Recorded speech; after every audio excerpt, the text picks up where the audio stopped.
Well, all right, you guys, it is time for the first trail camera pickup episode of 2025. Today is Saturday, February the 1st, and I'm here at the entrance to my super secret orchid swamp. Some of you guys might recognize this spot right here. I think I've started 4 or 5 trail camera pickup episodes from this exact spot. I've been coming here since 2017.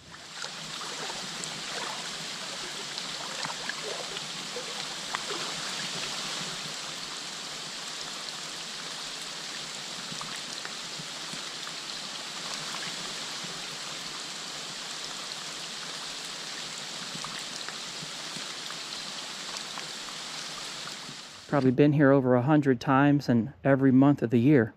But it always amazes me when I come down here and see how this area changes over the course of the year. We're here now in the middle of whatever kind of winter South Florida has, but you can see all these leaves are off the trees. All these pop ash trees and sugar maple trees drop their leaves, and these ancient cypress trees all drop their needles in the wintertime. So it allows the light to penetrate through, so this area looks totally different than it does in the summertime. This water that's here, it's about mid-shin, is just the water that's left over from this past summer. I'm going to go ahead now and put in some video clips or panoramic pictures from this exact spot to let you see how this area changes over the course of the year. By mid-spring, early summer, all this water should be gone, and it should just be a carpet of cypress needles on the ground. The canopy should start to fill back in, and this area should start to look like a swamp again.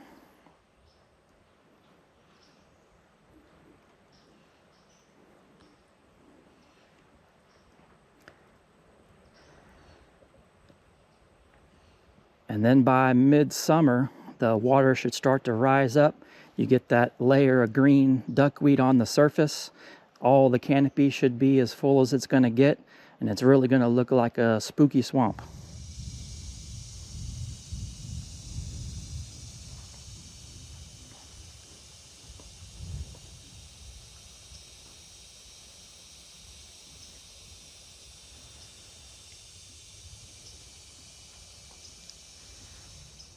And then by late summer, early fall, depending on what kind of tropical storms or hurricanes we get down here, the water could be waist deep right here.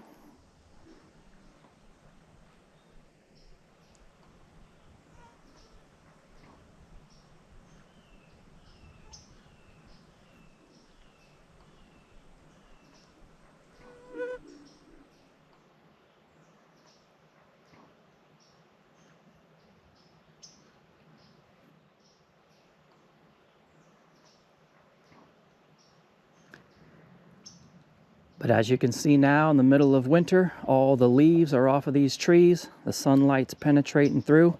This nice, cool, clear water is here. But I'm still not going in the middle. It's still spooky in there. There's not much to see in here in the wintertime anyway. All the orchids bloom from May through August, so the summertime is when all that's going on. But it was interesting. I was sitting on that log right there for about a half an hour thinking about what I was going to say in the intro to this video. And just in that time when I was sitting there being quiet, I saw a pair of wood ducks swim by. There was a belted kingfisher in here feeding. I could hear anhingas, great blue herons, some red-shouldered hawks. So a lot of the migratory raptors and birds that come down here in the wintertime. It was interesting to see that if you come in here and just sit down and be quiet, how much you see that you don't see here in the summertime. So I thought that was pretty cool. So no matter what time of year, there's always something cool going on in here. So now we're going to go see if we can get this trail camera. It's about a quarter mile from here. So we're going to leave my orchid swamp and we'll get back up into the pine trees and we'll get this camera, see what we get.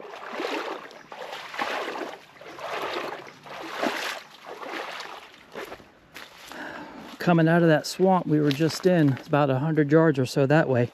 It's really interesting to see the animal trails here.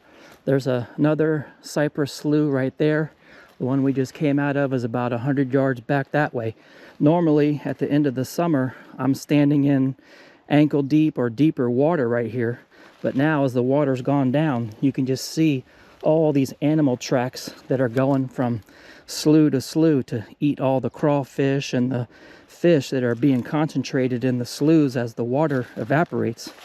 Right there looks like a bobcat print right there. Most of these look like raccoons, but I know I saw some deer tracks through here too. So as the water recedes, all these areas become exposed, and you can just see the trails that these animals are using to go from puddle to puddle, just like going to the grocery store. Whew. That slide right there, that could be a gator's tail as they walk and they drag their tail behind them. So this is always something I look out for when I try to decide where to put a trail camera. Whenever you see a little animal highway with all those tracks, that's a good spot to put a camera. And it all leads into this little pond right there. I'm not going in there though. Yikes.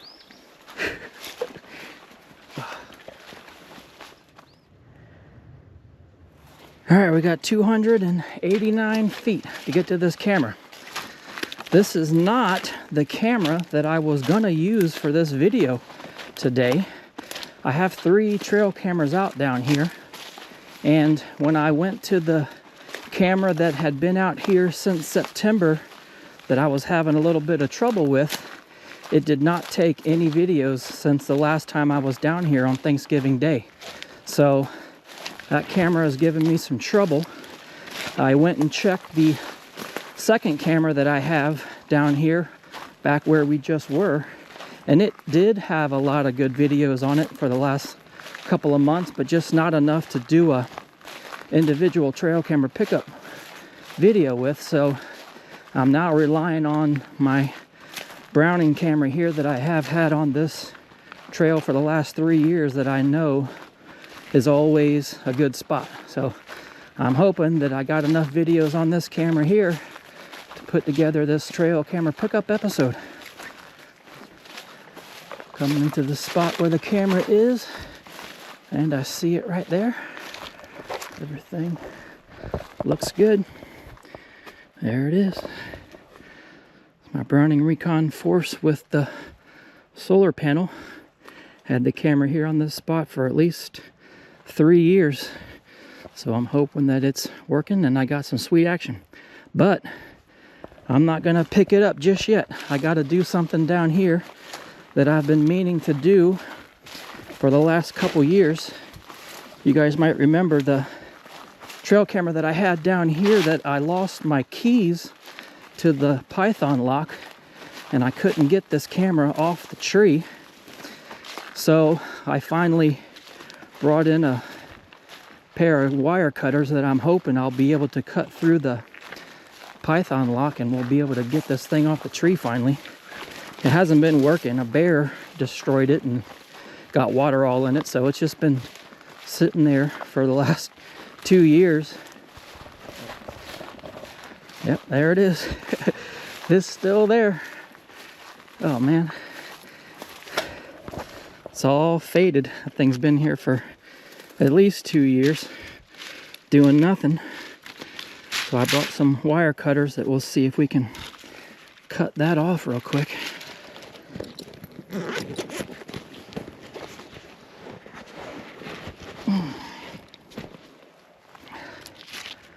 The strap's all rotten. Man, what a pain in the butt. Okay. Okay.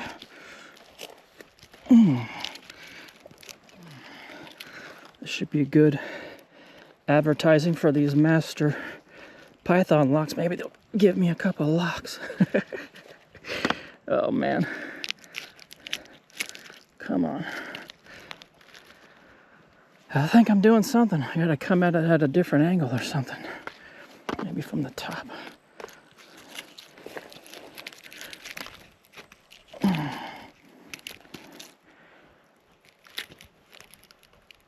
That's not doing anything.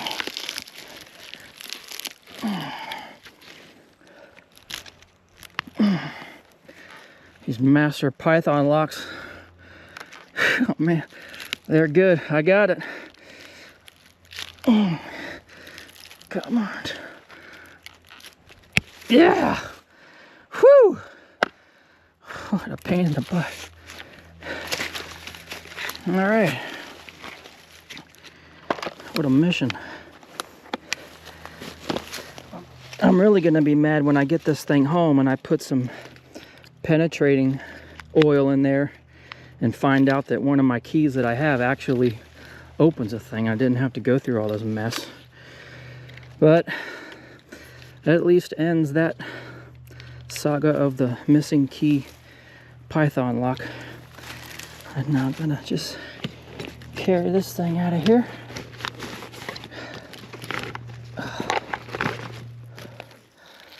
All right, well, we finally got that camera off the tree. I feel better. That was weighing on my conscience. I looked around and I got all the pieces of the strap or cable that was there. My hand's sore from working those pliers trying to cut through that master python lock. Whew. But I feel better now we got that thing out of here. All right, we got about 50 yards or so to get back to this camera.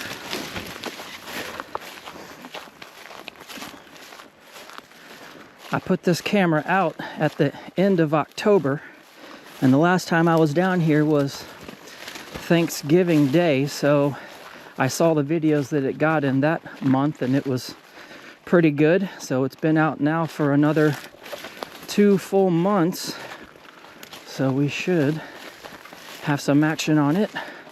Always get bears and deer, occasional panther coming through here. So this is, you can see the animal trails coming through here. But here's the spot right here. Let's go ahead and get this thing off the tree, open her up, see what we get. Whew. Oh yeah, it's working. Looks like 127 videos. That's a lot. I don't know if I formatted the card when I was here on Thanksgiving Day, but even 127 videos in the last 2 months seems like a lot. So hopefully I don't have a lot of empty videos with the shadows and whatnot. We'll go ahead and we'll take this SD card home and we'll put them on the computer and see what we get. I think it does well when you're able to put the Browning camera up so high and you're able to see a better area. All right, you guys, thanks for watching.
How you doing, buddy? Be working. There's a lot of stuff going off that way. Oh yeah. So far so good. This camera's only been here for a month, but that was some pretty sweet action. It's nice to get a panther in here finally, and that daytime bobcat was pretty sweet too. I'm going to go ahead and leave this camera right here. Solar panel's working great. It's in full sun. Battery's 100%. I'll be back and pick you up in a month or so. Good luck.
Go ahead and get this thing off the tree, open her up, see what we get. Well, thankfully this spot was as good as always. After having the camera that I intended on using for this video malfunctioned, I knew I could rely on my Browning Recon Force Advantage and the solar panel in this spot where I've had a camera for 3 years. I knew that it would save me and be able to make this video. It was nice to see that much activity in here in just 3 months. Those big bucks, some bears, a couple of panthers, bobcats, and turkeys. So as always, this was a great spot. So I'm just going to go ahead now and leave that camera there. I'll probably be back in a couple of months, but I do have some trail camera pickup videos for some other spots coming soon. Thanks for watching, you guys.